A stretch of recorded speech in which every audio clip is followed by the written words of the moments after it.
Hello, good morning to all my medical aspirants. I hope you are doing good. Okay तो अभी तक हमने total आपके 2024, 2023, 2022 and 2021 in 4 year के हमने प्रीवियस क्वेश्चंस आपके देख लिए हैं principle of inheritance and variation के. अब स्टार्ट करते हैं 2020. That time I was giving NEET, मैंने नीट दिया था. Okay, I had actually, yes. Okay, question number 35. Let's start with this. Experimental verification of the chromosomal theory of inheritance was done by. What's the issue? Wait. Okay. This.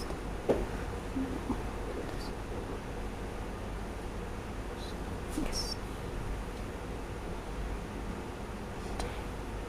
Okay.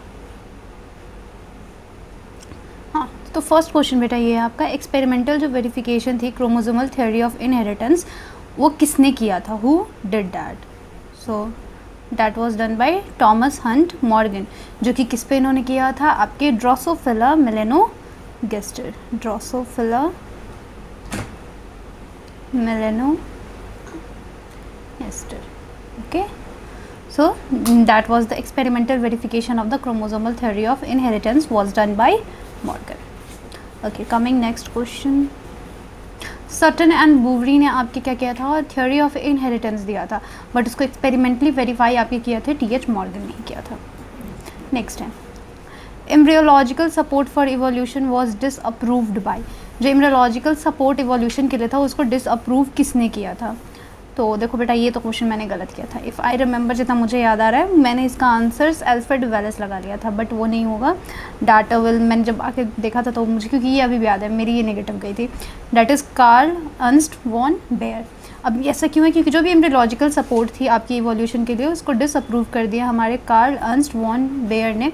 इन्होंने देखा जो embryos होते हैं वो कभी भी एक पास नहीं करते अपने एडल्ट स्टेज में आपके अदर एनिमल्स में, जब एम्ब्रियोनिक डेवलपमेंट के कंडीशन में ये रहते हैं तो इसलिए इसको दिया. आपके एम्ब्रियोलॉजिकल सपोर्ट इवोल्यूशन को डिसअप्रूव इन्होंने नहीं किया. मतलब देखो, एम्ब्रियोलॉजिकल सपोर्ट जो आपकी बेसिकली थ्योरी थी उसका मतलब ये था कि जो भी एम्ब्रियोज होंगे ये क्या करते हैं अपने ही एडल्ट, मतलब ये एम्ब्रियो ही एडल्ट स्टेज में क्या होता है, पास ऑन होता है. तो इसको इन्होंने डिसअप्रूव कर दिया. Okay, now next question is select the correct match. Phenylketonuria autosomal dominant है? नहीं, ये क्या थी? रिसेसिव डिसऑर्डर है. Sickle cell anaemia autosomal recessive trait, chromosome number 11. That's correct, यही होना चाहिए. थैलीसीमिया एक्स लिंक्ड है. Thalassaemia is autosomal recessive disorder ना. हीमोफीलिया वाई लिंक्ड है? नहीं, वो तो एक्स लिंक्ड है. तो सिकल सेल एनीमिया ही सही आंसर है आपका. ठीक है, तो याद रखना कि सिकल सेल एनीमिया जो होती है ऑटोसोमल रिसेसिव ट्रेट है, क्रोमोसोम नंबर 11 पे है. समझ के इसको ध्यान रखो. फिनाइल कीटोनुरिया आपके ऑटोसोमल रिसेसिव डिसऑर्डर होते हैं. थैलीसीमिया ऑटोनोमल रिसेसिव डिसऑर्डर है. एंड ऑटोसोमल हीमोफीलिया आपके एक्स लिंक्ड रिसेसिव डिसऑर्डर है. Coming further to next question. अब देखो नेक्स्ट क्वेश्चन में क्या है, match the items with column 1 and second. तो अब याद करो XXO ये किस में थी? Sex determination. क्या ये ग्रास हॉपर में थी? बिल्कुल हाँ.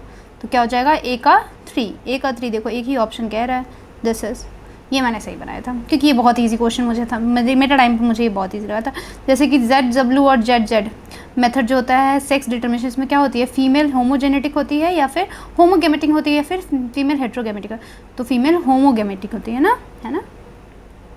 एक minute, sorry, female is heterogametic. Wait where is the eraser? Female homogametic तो इसमें होती है ना XXY में, और इसमें क्या होती है? हेट्रोगेमेटिक होती है. कैरोटाइप 45 आपके टर्नर सिंड्रोम में होता है. तो option number C will be the correct answer.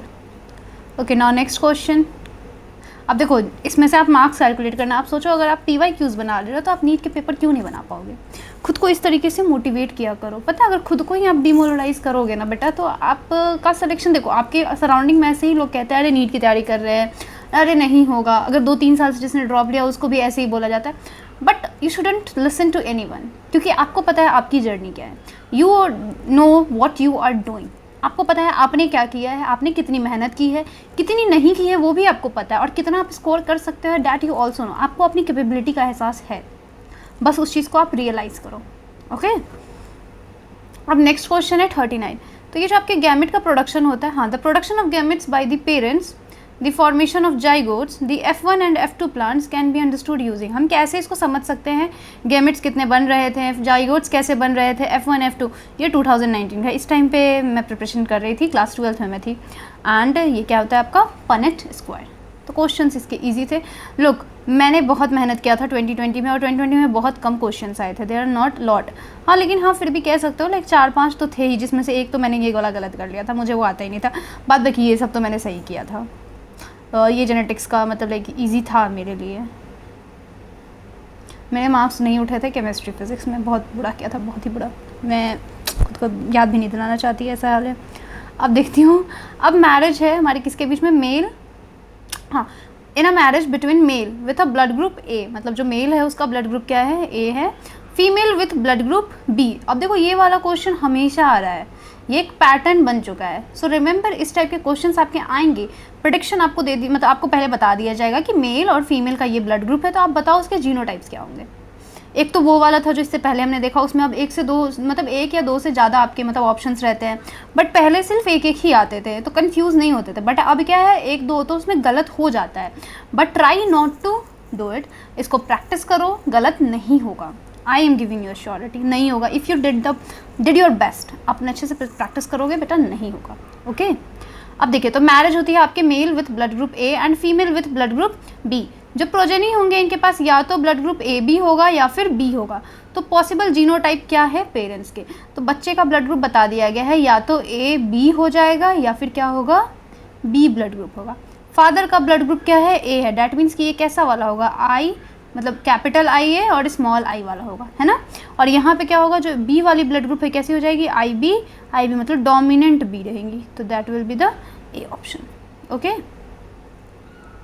Next question, in antirrhinum, जिसको हम स्नैपड्रैगन बोलते हैं, इसमें रेड फ्लावर को क्रॉस करते हैं किससे, वाइट फ्लावर से। तो F1 जनरेशन में हमारा क्या निकल रहा था, सारे के सारे पिंक फ्लावर्स ही बनते हैं। तो जब पिंक फ्लावर्स की हम सेल्फिंग कराते हैं तो F2 जनरेशन में हमें क्या देखने को मिलता है, वाइट, रेड, पिंक फ्लावर्स। तो इसमें से इनकरेक्ट बताना है कि इनकरेक्ट क्या है। तो आपको याद होगा ये इनकम्प्लीट डोमिनेंस का ये एग्जाम्पल है। तो ऑप्शंस दिए हुए हैं, pink colour in F1 is due to incomplete, ये तो सही है ना, इनकम्प्लीट डोमिनेंस की वजह से पिंक कलर का फ्लावर आता है। Ratio of F2 is 1/4, 2/4, pink का हो जाएगा 1/4, दैट्स ऑल्सो करेक्ट, ये सही है, इसका रेशियो वही था ना, 1:2:1 ही थी। Law of segregation does not apply in this experiment, law of segregation क्यों नहीं अप्लाई होगा, बिल्कुल हो रहा है। यहाँ पे क्या हो रहा है, आपके ट्रेड्स तो सेग्रीगेट कर रहे हैं ना। F2 जनरेशन में आप क्या देख रहे हो, रेड अलग हो जा रहा है, पिंक अलग हो जा रहा है, वाइट अलग हो जा रहा है, so this will be the incorrect option. This experiment does not follow the principle of dominance, नहीं, बिल्कुल ये एक्सपेरिमेंट आपके प्रिंसिपल ऑफ डोमिनेंस को भी फॉलो करता है, बस वो क्या है, इनकम्प्लीट डोमिनेंस को फॉलो कर रहा है, लेकिन वो डोमिनेंस तो है ना, क्योंकि जहाँ पे हमारे law of segregation universally applicable होते हैं ना। अब नेक्स्ट है, व्हाट मैप यूनिट सेंटीमॉर्गन, हाँ, is adopted to construction of genetic maps. उन्होंने क्या ऐसा मैप बनाया था जिसकी वजह से वो क्या कर सकते हैं, कंस्ट्रक्ट करते थे एक जेनेटिक मैप्स को। देखो इस टाइप के क्वेश्चंस अभी रिसेंट ट्रेंड्स में मैंने इस टाइप के क्वेश्चंस कम देखे हैं, ट्रेंड्स इसका कम हो रहा है, बट हाँ पहले आते थे, तो एटलीस्ट उस टाइम के तो करने ही पड़ेंगे। अब देखो, a distance between 2 express gene representing 100% crossover, जो डिस्टेंस होगा आपके एक्सप्रेस जीन के, ये 100% क्रॉसओवर्स को दिखाएगी। No, it's can't be that much correct. A unit of distance between genes on chromosomes representing 1% crossover, a distance between genes on chromosomes representing 50% crossover, a unit। देखो बेटा, इसको मैं बहुत अच्छे से शायद एक्सप्लेन ना कर पाऊँ, कोई नहीं, सॉल्यूशन के थ्रू जाते हैं। एक वन मैप यूनिट जो होती है वो रिप्रेजेंट करती है 1% क्रॉसओवर को। अच्छा, तो ठीक है, फिर इसका आंसर ये होगा, क्योंकि मैंने इस टॉपिक को बहुत टाइम से नहीं पढ़ा है, so I can't say anything like that. और मैप यूनिट को हम मेज़र करते हैं किसके लिए, जेनेटिक डिस्टेंस के लिए, और ये जो जेनेटिक डिस्टेंस होती है वो बेस्ड होती है हमारे average number of crossover frequencies पे। ओके, ठीक है, तो बेटा ये फिर आपको याद रखना पड़ेगा, या फिर आप बुक से अगर कंसिडर करना चाहो तो कर लो, बट वहाँ पे बुक में भी इसके बारे में कुछ ऐसा डिटेलिंग नहीं की गई है। According to what I have learned, मतलब अभी तक जितना मैंने पढ़ा है, मे बी छूट गया होगा मुझसे भी, but I can't share it, but हाँ तो ये वाला बेटा ध्यान रख लो, ठीक है। बच्चे बोलेंगे मैम आपके लिए तो ईजी है कहना, ये बेटा ध्यान रख लो मैम, हमारे लिए तीनों सब्जेक्ट्स है, आप तो एक ही सब्जेक्ट पढ़ाते हो ना। आई नो, फेयर इनफ, मैं ये भी नहीं कह रही हूँ कि गलत बोल रहे हो, बट हाँ आपकी ये भी जो ब्रेन है वो ज़्यादा चीज़ों को कैप्चर कर सकती है, आप रख सकते हो उसे। अब देखो इनकरेक्ट इसमें से बताना है। So in male grasshoppers 50% of sperms have no sex, ये तो सही है क्योंकि हमें याद होगा तो क्या था, एक्सो और XX थी, है ना। इन डोमेस्टिकेटेड फाउल्स, मतलब डोमेस्टिकेटेड जो फाउल्स होते हैं, sex of progeny depends on the type of sperm rather than egg. हाँ, जो सेक्स होती है आपके प्रोजेनी की वो क्या करती है, डिपेंड करती है स्पर्म पे, नहीं, इसमें क्या हो जाते थे, जेड जबलू हो जाती है ना फीमेल की, तो वो किस पे डिपेंड करती है, एग पे, तो this will be the false. ये आपकी हेट्रो, हाँ मतलब इसमें आपकी फीमेल क्या हो जाती है, हेट्रोजाइगोटी होती रहती है ना। Human mails have one of their sex chromosome much shorter than the other, हाँ वो तो सही है, एक्स और वाई में आपकी लेंथ का डिफरेंस होता है। Male fruit fly is heterogametic, that's also correct, तो आपका इसका आंसर बेटा बी हो जाएगा, ठीक है, क्योंकि आपके जेड ये वाले आते हैं। moving to the next question. In which genetic condition each cell in the affected person has 3 sex chromosome XXY? याद करो कौन से कंडीशन में XXY हो जा रही थी, डेट इज क्लिफेंटर्स सिंड्रोम। अब देखो इतना इजी, अगर टू द पॉइंट NCERT का पूछ रहा है बेटा तो इसमें तो एक्सप्लेनेशन की भी जरूरत नहीं है, आप डायरेक्ट यहाँ जैसे ट्राइजोमी पूछ लेगा तो वहाँ पे आप नहीं कर लोगे, डाउन सिंड्रोम है, यहाँ पूछ लिया आपकी XXY तो किस में हो जा रहा था, क्लिफेंटर्स में हो जा रही थी। Next question, a women has an x linked condition on one of her x chromosome, चलो ठीक है, उसके एक एक्स क्रोमोजोम पे एक एक्स लिंक्ड कोई डिसऑर्डर है, this chromosome can be inherited by, ये क्रोमोजोम्स कौन इनहेरिट कर सकता है, तो यहाँ पे 50-50% चांस है कि सन भी कर सकता है या डॉटर भी कर सकते हैं, तो both sons and daughters, there is no adequate like कि हाँ क्योंकि वुमेन कैरियर है तो सन और डॉटर दोनों ही एक्स क्रोमोजोम लेंगे, और ऑल दो सन जो होगा वो सिर्फ डिजीज होगा और फीमेल जो बनेगी वो कैसी हो जाएगी, आपकी कैरियर वाली बनेगी। Which of the following characteristic represent inheritance of blood groups? Inheritance of blood groups को कौन कौन से characteristics जो होते हैं वो represent करते हैं, डोमिनेंस करते हैं, डोमिनेंस, कोडोमिनेंस, मल्टीपल एलील भी होता है लेकिन यहाँ पे इनकम्प्लीट डोमिनेंस जैसा कोई चीज़ नहीं है, पॉलीजेनिक इनहेरिटेंस है नहीं, तो A, B and C, okay.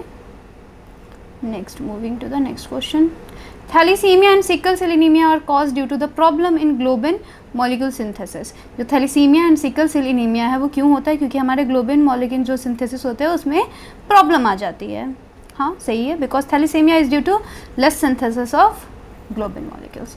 एक काम करते बेटा आज के लिए इतना ही रखते हैं, because I need to go and this is going to be your homework. 48 screenshot लेकर के इसको बनाना, 49 को भी एंड देन 50 को, ओके। 51 से मैं नेक्स्ट लेक्चर में करती हूँ।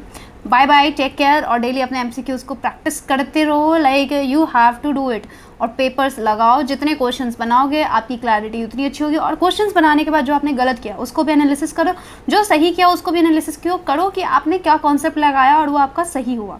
जो तो एक तो टू द पॉइंट क्वेश्चंस होंगे तो वो तो होने ही हैं, बट आपने कुछ कभी कभी क्या होता है आप गेस करके भी बनाते हो, तो उस तरीके से भी आप उसको बेटा देखो।